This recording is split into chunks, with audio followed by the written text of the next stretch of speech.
if you don't mind. And that's okay, because I borrowed that one. Yeah, we have a question in the back. Yes, sir. Yeah, I'm glad you brought up the topic of failure. I've been in this business for more than 10 years of AppSec and security. And one observation that's been fairly consistent is that when you talk to executives that have actually been through a breach before, they get it. It's pretty easy to sell to them. I'm just curious if any of you on the stage have been through a breach, have to go through that, or if you leverage other executives that have been through that pain to have them talk to other leaders within the organization and share what that experience is. I can start with that. I've been hacked, I've been beat down, I've been dragged out, and we've been in parks in New York City trying to understand exactly how it happened and ended in cash.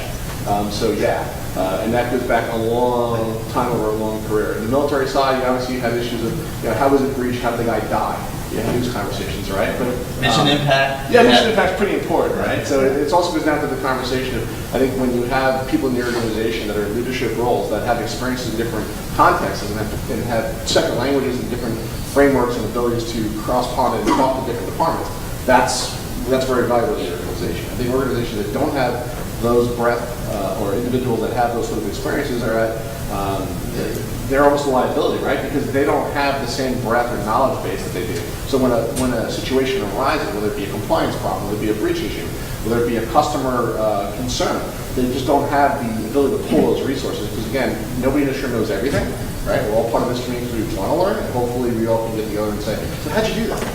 And collaborate with someone. I'm going to frame it differently. The sales guy or lady who lost the sale because of something security related, that emotional impact to them is just as jarring as a breach. Big B, small b, doesn't matter.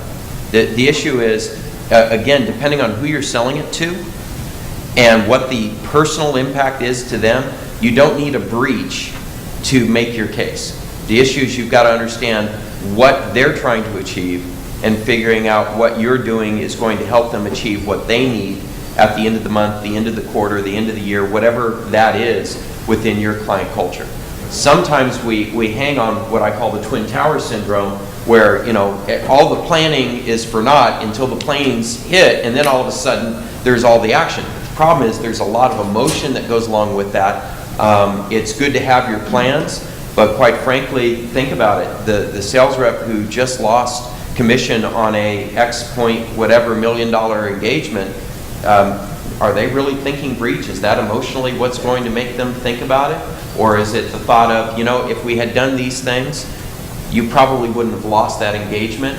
I'm going to make sure that I do my best to contribute to you getting that next bonus check. Who's your next client? Let's figure out what we can do now.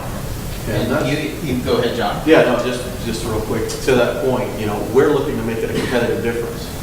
So essentially, we intend to basically put an assessment grade to say, hey, here to the point Ed made earlier, these are all the things we are doing to make sure the security is top of mind, and so that the product we sell you, it'll give you a certain level of assurance.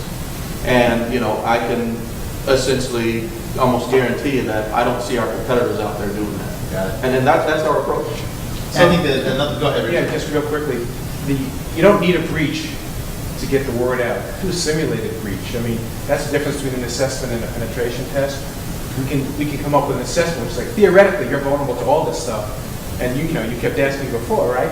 Well, we haven't, it hasn't happened to us, right. But if I show them in a, I'm not going to say dumbed down. Oh, I just did. If I show them in a presentation that's in business language, how I just hacked into the goodies and there's all this patient information and show it clearly. If I show them, hey, if I could do it, and I have a full-time job, how about a hacker whose full-time job is to hack in? Don't you think they can do it? So to add to that, so for a good return on it for any organization is to create a red team scenario, right? We have a red team and blue team scenario where that you take the people within your organization, both business units people, technical folks, and you kind of create two groups of folks, right? Have one group, then basically break them in half. Have them think about the problem differently. And going to the modeling piece, the assessment piece with your own staff is very, very telling. You have individuals involved in the business unit side that you say, what would be the worst case scenario in the business side? What would be the worst case in the technical side? Well, that's the same scenario that the attacker is using, right? Whether it be a competitive intelligence discussion, whether it be a organization that wants to do harm, etc. At the end of the day, the people within your own organization, you don't need third party. I mean, it's good to have a third party opinion, but you can take this model internally and say, okay, guys, so what are we trying to do? Let's get some whiteboard markers out and let's try to figure this out. You'll be surprised how much progress you can make and have your people actually gel together and work together because they kind of see an assembly of a problem. They can sort of identify some of these weak points. And you bring maybe a third party to help out, point out things that they may have missed or items that they didn't discuss. I'll wrap up by saying one of the things that we've seen, particularly with one CSO, was his ability to take stories and characterize them and make it relevant to the organization and say, look, yeah, these guys were in the lending business, but this happened and this is what's relevant to us, and we need to start thinking in this area. And he did it infrequently. So it wasn't Chicken Little, it wasn't skies falling, it wasn't Dr. No, it wasn't fear, uncertainty, doubt. It was like this happened, this is relevant, characterizing the risk. And I think that's the real key thing is how do you quantify the risk? They're the business decision makers. It's our role to quantify that unknown, which is the risk. And with that, I'll wrap up our panel discussion. I want to thank Ed, Richard, John, and Tom for being great panelists. And grab them, let's have a big round of applause for our panelists.